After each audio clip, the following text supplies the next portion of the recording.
History is a fragile thing. A whisper, a breath, a single decision tilted toward the wrong sunrise, and the world becomes unrecognizable. There are many Earths, not in space, but in possibility. One Earth is ours.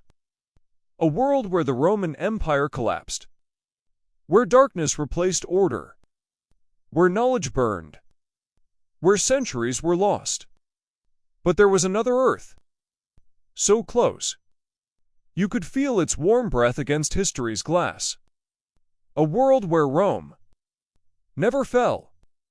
A world where the greatest empire the earth had ever seen did not crumble, but endured, reformed, expanded, evolved, and reshaped humanity for 2,000 years. This is the story of that world. The world we almost inherited. The world we never allowed ourselves to see. Tonight, we cross the border between history and destiny. Before Rome fell in 476 AD, it nearly died 200 years earlier. The year is 235 AD. The empire fractures. Civil wars ignite. Assassinations become weekly events. 26 emperors rise and fall. In less than 50 years, borders collapse. Germanic tribes flood into Gaul. The Sassanids crush Rome in the east. Plague devours entire cities. The economy implodes. Legions abandon discipline and turn into warlords. This was the moment. Rome was meant to die. In our timeline, it survived by the slimmest thread. In the alternate world, something else happens. A leader appears. Not a general hungry for power. Not a politician thirsty for gold. But a reformer. A man of order, clarity, ferocity, discipline. Aurelian came close. Diocletian came close. But in this world, the right man comes at the right time. A synthesis of warrior and philosopher. He becomes known to future centuries as the Rebuilder. He stabilizes the economy. He crushes corruption. He reunites the empire. He restores discipline. He ends the plague with drastic measures. He reorganizes the military. He centralizes authority. He divides power among trusted administrators. In our timeline, Rome limped out of the crisis. In this world, it emerges reborn. The first hinge of alternate history. Lux into place. The Rebuilder's impact is immediate. He outlaws private armies, ending the cycle of generals overthrowing emperors. He reforms taxes, breaking the power of corrupt elites. He creates a multilayer administrative system, local, regional, imperial, ensuring no man can hoard power again. He empowers provincial leaders from Africa, Gaul, Illyria, Syria, turning Rome into a true union of peoples, rather than an Italian aristocracy. He invests heavily in roads, bridges, aqueducts, foundries, farms, shipyards, academies. Rome becomes a construction site. Cities glow with new life. Trade revives. Order returns. This is the moment history almost forgot. Because from this point forward, Rome changes its destiny. Its trajectory shifts. The dominoes fall differently. The empire, once fragile, now stands on foundations strong enough to last 1,000 years. The world takes a deep breath. Civilization stabilizes. Knowledge continues. Innovation accelerates. The Dark Ages never come. Instead, a new light rises. Rome did not fall because its enemies grew stronger. Rome fell because its system grew weaker. The rebuilder understands this with terrifying clarity. The first reform is the army. Gone are the days when ambitious generals marched on Rome itself. Gone are the divided legions answering only to local commanders. Gone is the chaos of power-hungry civil warlords.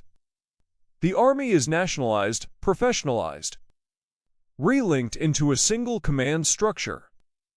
Every soldier now swears an oath not to a general, but to the empire itself. Border defense is reorganized. Rhine and Danube fortifications rebuilt. Eastern frontier redesigned into layered defenses. Mobile field armies created. Cavalry expanded. Recruitment broadened to all citizens. Rome becomes more than a Mediterranean force. It becomes a continental machine. And for the first time in centuries, the barbarians fear Rome again. Rome's economy was collapsing long before the empire fell. Inflation soared. Coinage was debased. Corruption strangled provinces. Trade routes fractured. Taxes crushed the poor. The rebuilder destroys the old system. He introduces a standardized currency, fixed gold purity, tax reforms to prevent exploitation, salaried officials harder to bribe, anti-corruption courts, major state investments in infrastructure, grain storage programs to prevent famine. The economy stabilizes. Merchants return. Trade revives. Food prices fall. Wages rise. Rome enters a new age of prosperity. And prosperity is the foundation of survival. Rome fell in our world partly because it ruled too many non-Romans as second-class subjects. The rebuilder understands this fatal flaw. His solution reshapes world history. He expands Roman citizenship massively. Gauls, Germans, Syrians, Egyptians, Jews, Berbers, all can become Roman. Not through birth, not through bribes, but through service, skill, and education. A Gorlich farmer becomes a Roman citizen. A Syrian astronomer becomes a Roman professor. A Berber general commands Roman armies. A Germanic chieftain becomes a senator. The empire becomes multicultural, multilingual, multi-ethnic. Rome is no longer Roman in the narrow sense. Rome becomes humanity's operating system. This prevents rebellion. It prevents division. It prevents collapse. By binding the world into citizenship, Rome binds history itself. Rome's survival strategy is no longer war. It is diplomacy. African kingdoms along the Nile become Roman allies. Persia becomes a rival but partner, exchanging science and trade. Arab tribes join Roman federations. Germanic peoples integrate slowly, peacefully, respectfully. The empire stops expanding by sword and begins expanding by influence. The rebuilder even signs a peace treaty with the Goths and Vandals, guaranteeing farmland, trade, educational rights, cultural protection, integration into the military. Barbarians become Roman citizens. Former enemies become guardians of the frontier. History bends. In our timeline, these people destroyed Rome. In this world, they save it. An empire that no longer fights for survival can finally fight for progress. With borders secure, economy stable, citizens unified, and diplomacy flourishing, Rome turns toward something it had abandoned for too long: knowledge. The rebuilder and his successors understand the truth that would change all of world history. Stone crumbles, steel rusts, but knowledge endures. In our timeline, the great libraries of antiquity burned. Alexandria, Anch, Carthage. But in this world, Rome protects them like temples of eternity. Scholars from every culture are invited to study. Egyptian mathematicians, Greek philosophers, Jewish scholars, Syrian astronomers, African herbalists, Persian engineers, Indian logicians. Knowledge merges, wisdom multiplies, civilization awakens. Rome does not simply rediscover its past. Rome surpasses it. In our world, the Renaissance began in the 1300s, an explosion of art, science, and humanism. But in this alternate world, Rome's stability accelerates everything. The Renaissance begins in the 4th century, almost 1,000 years early. Art shifts from rigid symbolism to human depth. Sculptures show emotion. Paintings show perspective. Architecture blends cultures. The human body, once hidden, becomes a study of divine geometry. Roman aristocrats fund artists. African craftsmen introduce new techniques. Greek mathematicians develop early optics. Indian scholars introduce concepts of zero. Persian scientists refine engineering. Rome becomes the world capital of art. The empire breeds beauty as its native language. Rome's greatest invention is not concrete, not the arch, not the road, not the aqueduct. Rome's greatest invention becomes the school. In this alternate world, education becomes universal. Every major city has academies. Every child, citizen or not, learns reading, writing, arithmetic, and philosophy. The Library of Alexandria becomes their heart. But branches open across the empire. Library of Carthage, Library of Anch, Library of Londinium, Library of Messenia, Library of Corduba, Library of Cyrene, Library of Petra. Rome becomes an empire not of soldiers, but of scholars. Knowledge is no longer a privilege. It is a civic duty.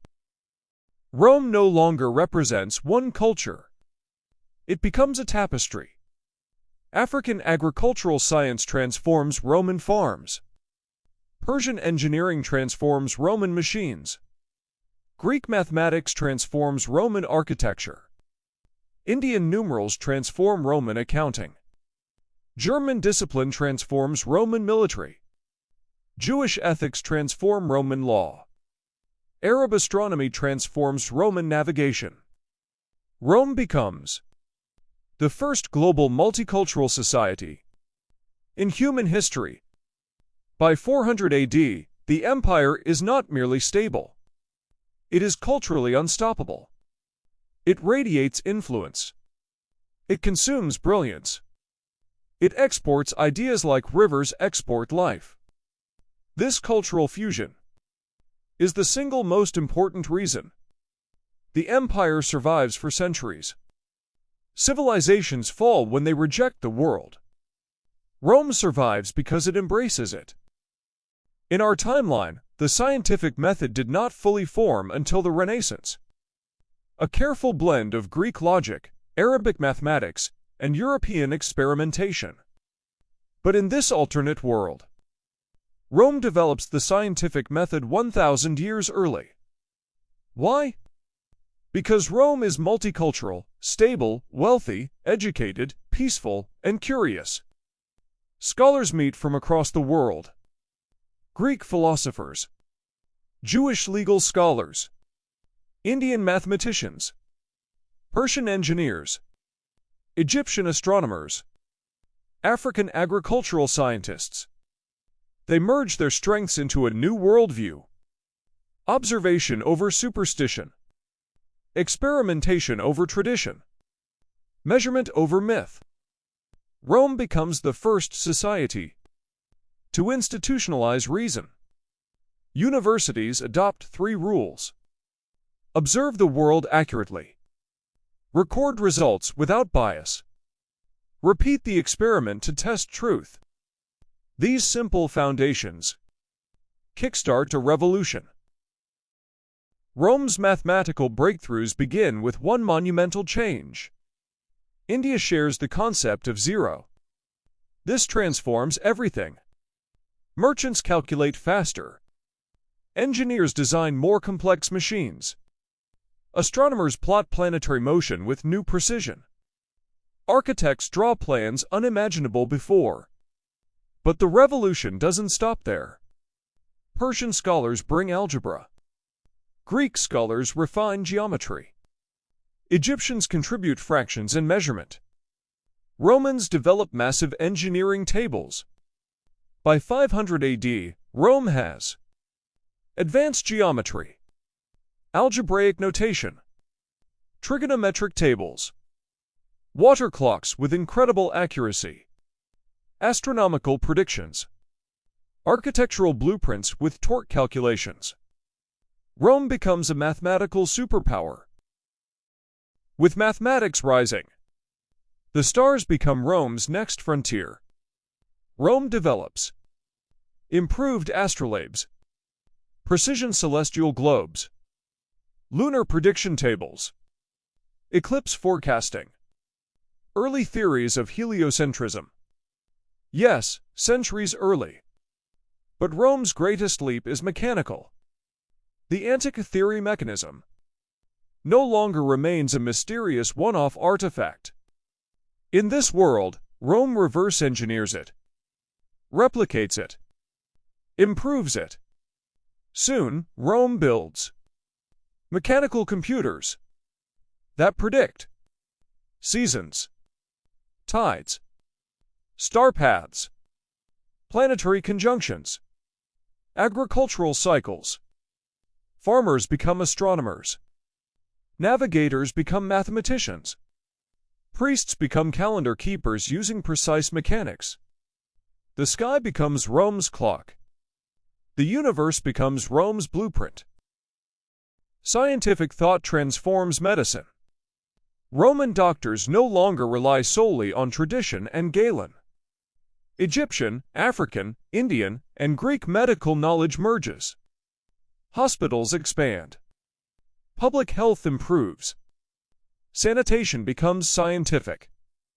Early breakthroughs include antiseptic herbs, wound cleaning standards, cataract surgery, bone setting instruments, tooth extraction tools, public hospitals for civilians, emergency care for soldiers, early anatomical diagrams, maps of blood flow, theories centuries early. Diseases no longer devastate Rome. Plague outbreaks are treated with coordinated sanitation. Rome evolves into a proto-modern medical civilization. This alone increases life expectancy by decades. A long-lived population creates more knowledge, more innovation, more progress. The world accelerates. In our timeline, Heron of Alexandria invented a simple steam turbine in the 1st century AD. But it was treated as a toy. In this alternate world, Rome sees its potential. Scholars scale the device upward. Engineers refine the pressure chamber. Mathematicians calculate torque. Metallurgists create stronger bronze and iron alloys. By 500 AD, Rome had steam cylinders powering mills, pumps, factories, workshops, mining equipment, naval dry dock lifts. 1,000 years before our world, steam does not remain a curiosity. It becomes the engine of empire. In our timeline, factories began in 1760. In this world, factories appear in the 6th century. Water wheels become enormous. Steam engines become practical. Tools become standardized. Artisans cluster into industrial districts. Rome invents standardized screw sizes, replacement part systems, mechanical looms, cranes with gearboxes, conveyor platforms, early piston engines, pressurized lifting systems. Cities transform into mechanical symphonies. The ancient world now hums. Rome's need for transport grows. Merchants need speed. Soldiers need mobility. Factories need supply lines. Cities need food. Mathematicians study in friction. And engineers studying steam pressure. Combine ideas into a new invention. The Roman rail prototype. Bronze rails, perfectly aligned. Wooden carriages reinforced with iron bands. A small steam engine mounted behind. It moves slowly, but it moves. Roman roads carried legions for centuries. Roman rails will carry the future. Within decades, rail lines connect. Alexandria to Memphis, Ancient to Tarsus, Mediolanum to Ravenna, Messenia to Naples, Rome to Neapolis, Carthage to Hippo. Europe and Africa become a connected engine. Travel speeds quadruple. Trade multiplies. Culture accelerates. The world becomes smaller. The empire becomes larger. Industrialization changes Rome faster than war ever did. Cities swell. Lights glow at night. Machines roar by day. Workshops cluster into districts. Academies expand. Trade routes intensify. Ports overflow. Rome, Carthage, Alexandria, Ancient, Neapolis, Mediolanum. All become megacities. Populations reach 1 million. Architects build vertically. Bridges rise above streets. Aqueducts multiply. Steam towers pierce the skyline. The ancient world fades. A proto-modern world emerges. And because Rome industrializes peacefully, without war or collapse, its progress compounds for centuries. This is the turning point. The old world is gone. The Roman industrial empire is born. For centuries, Rome feared the Western Ocean, a vast unknown they called Mare Tenebrosum, the Sea of Darkness. But the industrial age changes this. Steam engines strengthen ships. Mathematics improves navigation. Astronomy reveals new star paths. Roman rails supply coastal shipyards. Academies produce master cartographers. By the 7th century AD, Rome launches the world's first transoceanic expedition. Not for conquest, not for empire, but for knowledge. The explorers of this fleet become legends. The astronomer Cassianus, the engineer Hadrianus Mechanicus, the Berber navigator Amazagher, the Carthaginian shipwright Macardon, the Greek officer Thales Aegeos. Women serve on scientific crews. Scholars map the ocean. Engineers measure tides. Priests bless the journey. Artists record the unknown. Across the Atlantic, a new world waits in silence. In our timeline, European explorers reached the Americas in 1492. But in this world, Rome arrives around 700 AD. They do not arrive desperate. They do not arrive fractured. They do not arrive with a dying empire. Rome arrives strong, wealthy, stable, curious. Their first contact is with Maya astronomer priests. On the Yucatan coastline, shock meets shock. Two star-watching civilizations, meeting centuries early. The Maya see Rome's iron and geometry. Rome sees Maya mathematics, calendars, and astronomy. Both see reflections of themselves. There is fear. There is awe. There is caution. But there is no conquest. Rome wants knowledge. Their Maya wants trade. This single moment redirects half of world history. Rome realizes immediately. The Americans are not empty. They are powerful. They are ancient. They have knowledge Rome has never learned. From the mire, Rome gains astronomical corrections, new agricultural techniques, complex calendars, rubber technology, advanced architecture. From Rome, the Maya gain mythology, medicine, shipbuilding, mechanical tools, standardized mathematics. This is not a one-sided exchange. It is the birth of the Roman-American alliance. News reaches Rome. The emperor declares, "The world is wider than we dreamed. We will share it." This marks the first moment. The Earth becomes one interconnected civilization, and it happens 700 years early. News of the New World's existence reshapes everything. Academies erupt with debate. Trade explodes. Explorers multiply. Philosophers question the shape of the Earth. Cartographers redraw maps weekly. The economy surges. Religion adapts. Art transforms. Rome becomes truly global. A knowledge, for the first time in human history, becomes planetary. The ancient world is gone. The medieval world never comes. The global world begins. From this moment on, humanity becomes one civilization, with many voices, and Rome becomes the bridge. A new age rises. The age of discovery begins 700 years early.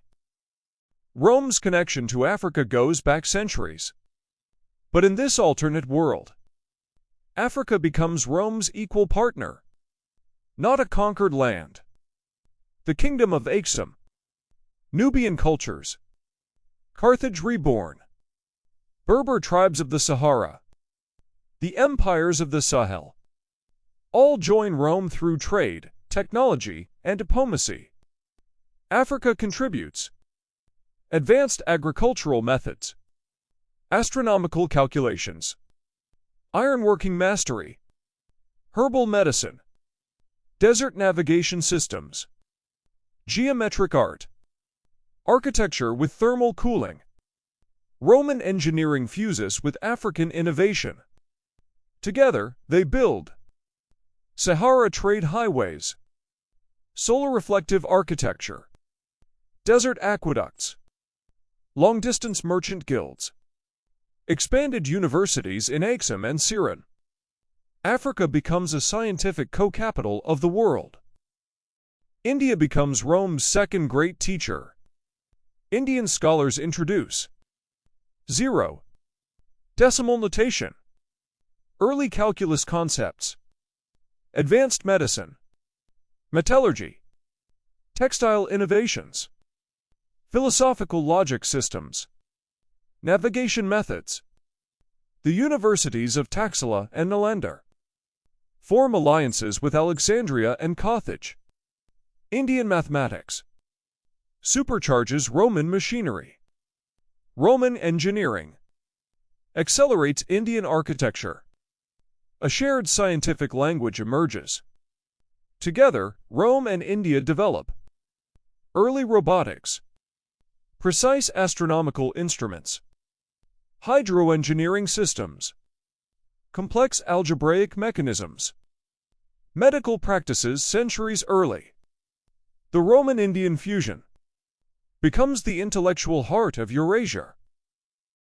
The most extraordinary encounter in alternate world history happens in the 8th century.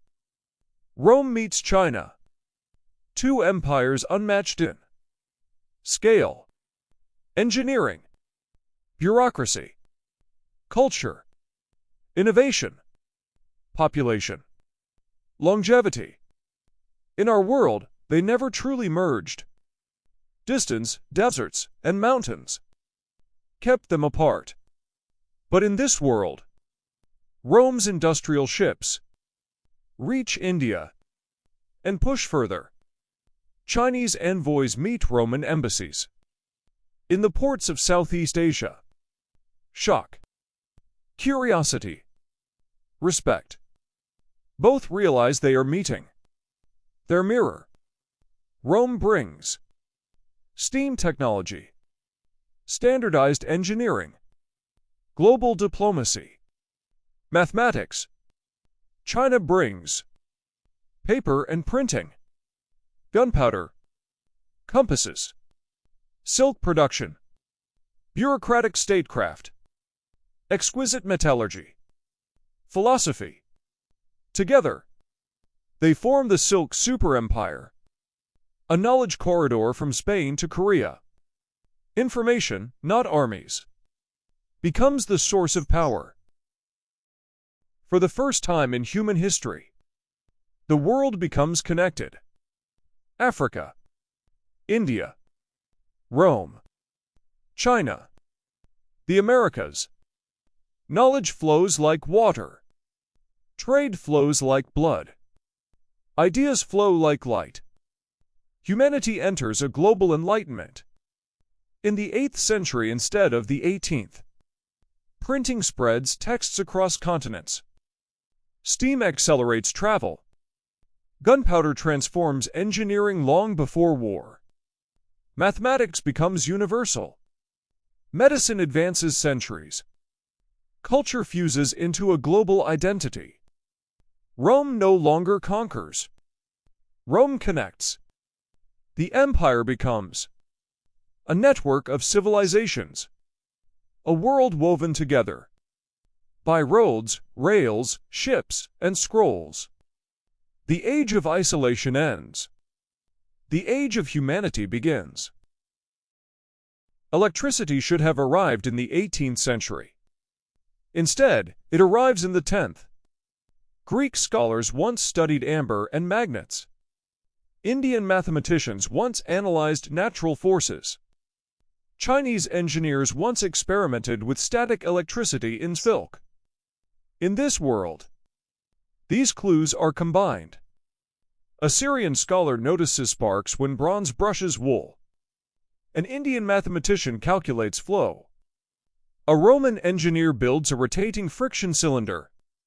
A Chinese inventor constructs an early capacitor from lacquer and foil. Rome lights the first electric lamp around 950 AD. Small at first, flickering, weak.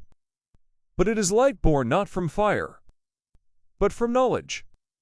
Electricity spreads from Alexandria to Carthage, from Carthage to Rome, from Rome to Axum, from Axum to China.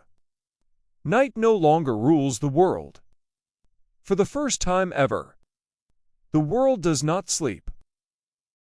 Once electricity exists, communication becomes inevitable. In our world, the telegraph appeared around 1830. In this world, electromechanical messaging appears in the 11th century.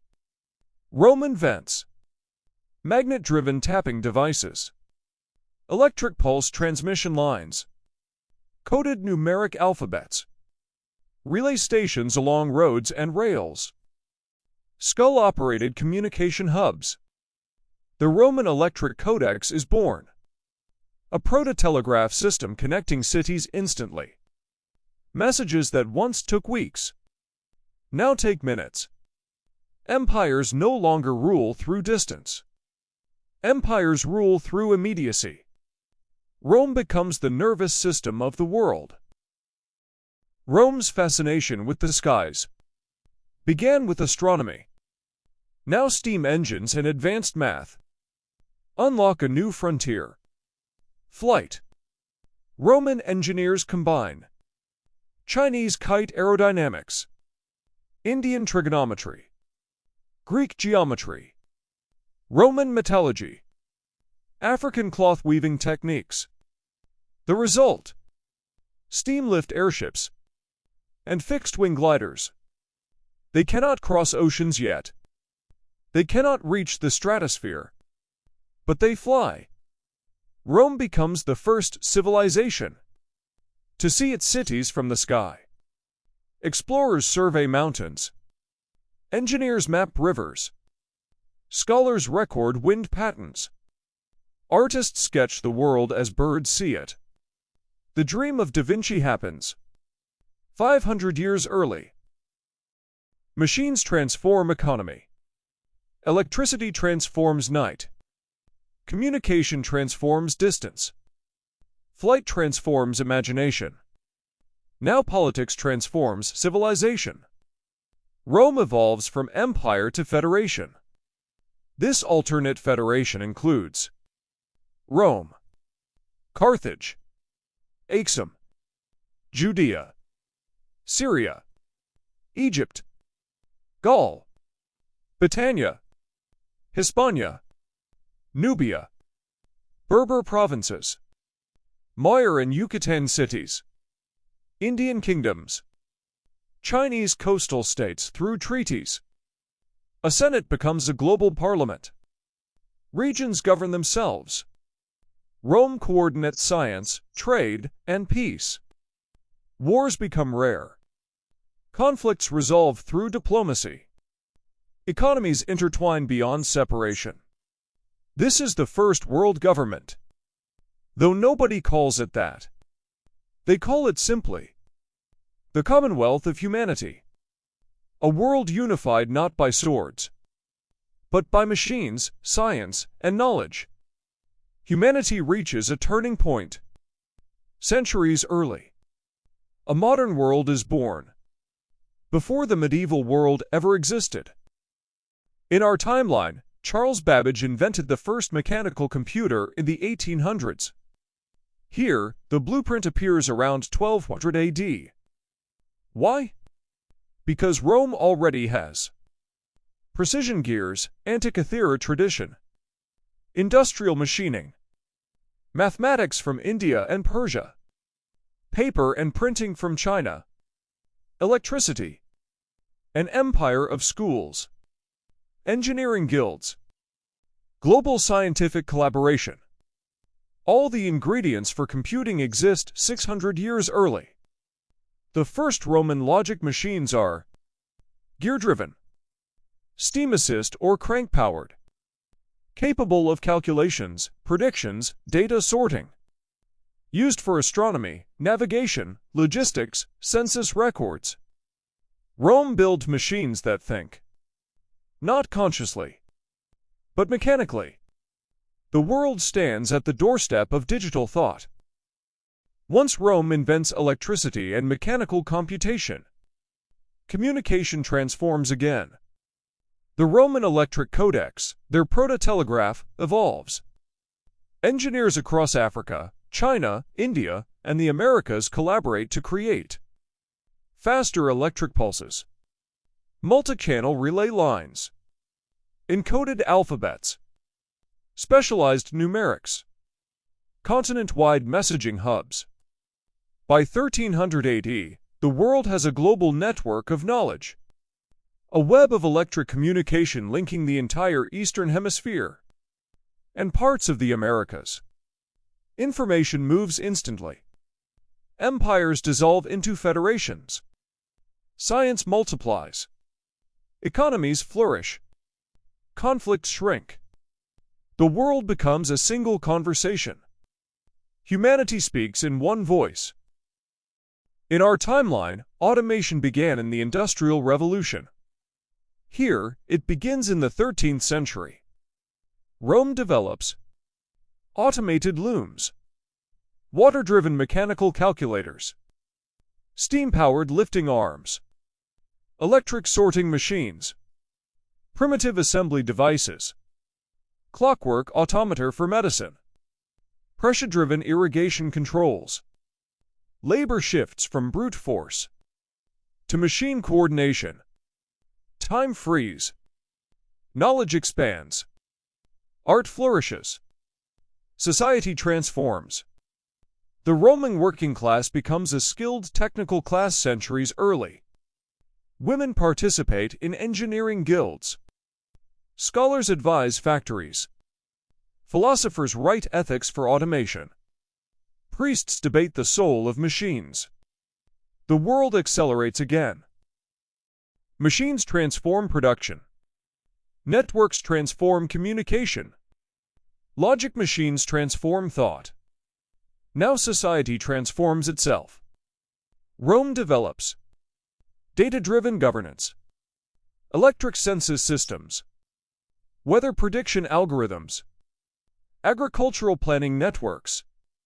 Philosophical councils dedicated to ethics of technology. Global education standards. Unified calendars. Cross-continental scientific committees. The world becomes smarter together.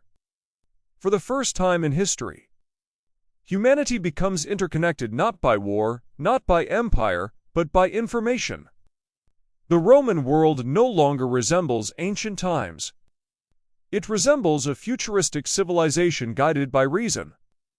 But all great transformations carry a shadow. And the next century will test the world more than ever before. Steam and mathematics unlock the first gliders. Electricity unlocks the first engines. African fabrics strengthen early wings. Chinese paper and bamboo inspire structural frames. Roman metallurgy ensures durability. What emerges is astonishing. Roman air fleets. Airships glide over cities. Observation balloons map territories. Fixed-wing gliders perform controlled descents. Engine-assisted flight begins. People see their world. Not from hills, not from towers, but from the sky. Art changes. Philosophy shifts. Religion adapts. Identity expands. Humanity realizes the earth is not infinite. It is fragile. Beautiful. Shared. The first aerial age begins. Electricity spreads like wildfire. By 1300 AD, streets glow with electric lamps. Factories run with electric turbines. Homes adopt safe lighting. Academies install electric orreries. Navigators use electric compasses. Airships include electric flight controls. Boats adopt early electric-built pumps. The world no longer sleeps with the sun. Night becomes a playground for learning. Art illuminated by lamps transforms. People gather in electric forums. Cities shimmer at dusk. The earth becomes a constellation seen from above. Rome creates their first night civilization. Rome's cities evolve into something our world never saw. Vertical expansions begin. Elevated walkways connect districts. Rail platforms rise above ground level. Factories cluster into engineered zones. Academies become towering institutions. Temples incorporate electric light into rituals. The greatest cities of this world. Rome Magna. Alexandria Lux. Carthage Novum. Axum Salarium. Anxiostra. Chang'an Concordia. Tycho Romana. Each becomes a blend of ancient stone, industrial metal, and luminous electricity. Humanity builds environments that reflect its unlimited imagination. And for the first time, the world feels not medieval, not ancient, but modern. Centuries early. Technology transforms bodies, cities, and nations.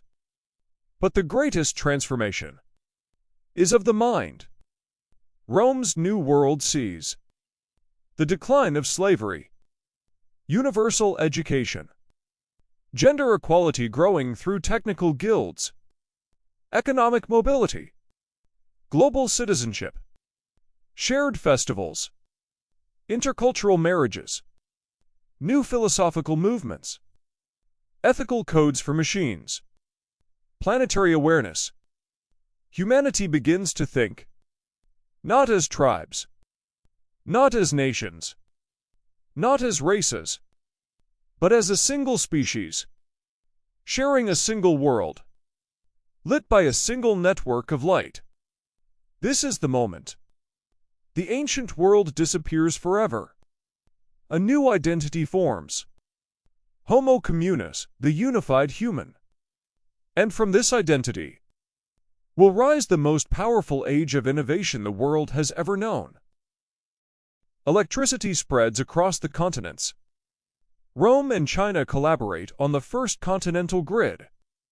Africa develops solar reflective architecture. India optimizes hydrodynamic turbines.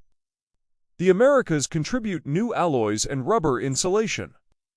Together, they create power stations along the Nile, geothermal plants in volcanic regions, coastal wind systems, hydraulic energy channels, early high-voltage transfer lines. The world glows at night. From the sky, the Earth looks alive, a living organism of light. No other version of human history has ever seen such illumination so early. Airships evolve. Engines improve. Navigation becomes precise. By 1450 AD in this world, the sky belongs to humanity. Massive air fleets drift across continents. Cargo ships float above oceans. Passenger lines connect Rome to Carthage, Aksum to Chang'an, Tenochtitlan to Alexandria. Flight becomes ordinary. And because the world is united, the sky is peaceful. Wars do not erupt here. Borders do not restrict air. Air travel becomes the great equalizer of human experience. People now see Earth not as territory, but as a shared home. Something extraordinary happens when communication is instant, when energy is abundant, when knowledge is shared across continents, when economies are intertwined. War becomes obsolete. Civilizations no longer fear each other. Trade becomes more profitable than conquest. Cultural exchange outweighs violence. Conflicts dissolve quickly. Diplomacy deepens. Diversity strengthens societies. Rome itself transforms. The old imperial model fades. In its place arises the Commonwealth of Earth, a decentralized global federation. No emperor, no single throne, just a shared council of nations, guided by reason. This is not utopia, but it is the closest humanity has ever come. Material progress is only half the story. Humanity undergoes a spiritual transformation. Philosophers write about global identity, machine ethics, the nature of intelligence, unity without empire, the meaning of progress, the purpose of knowledge, the fragility of Earth.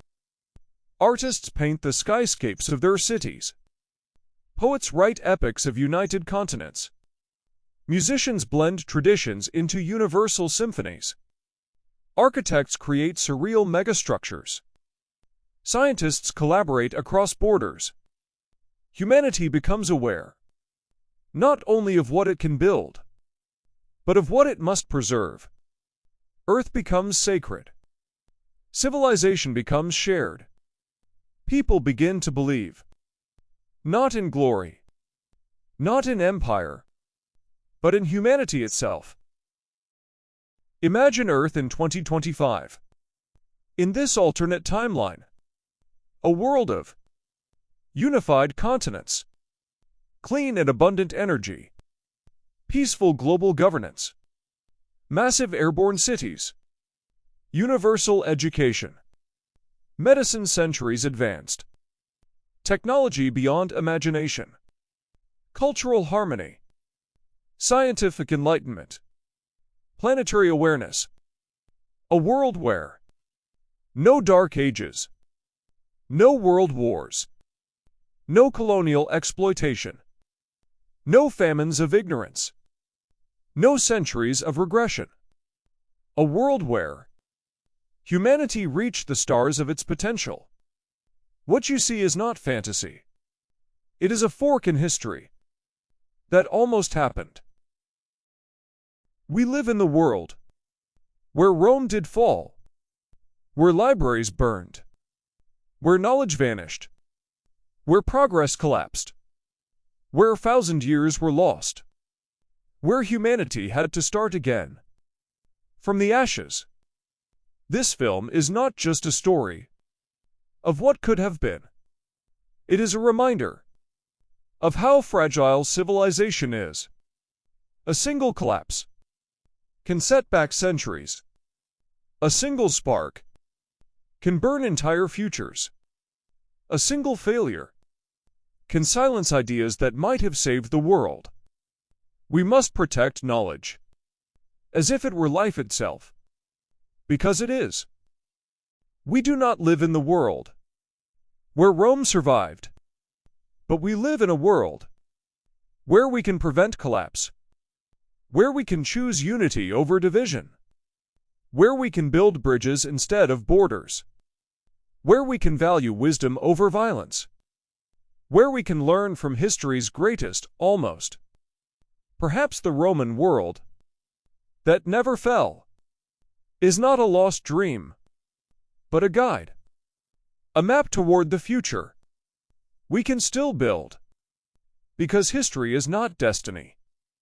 It is the story we choose to write, and tomorrow is unwritten.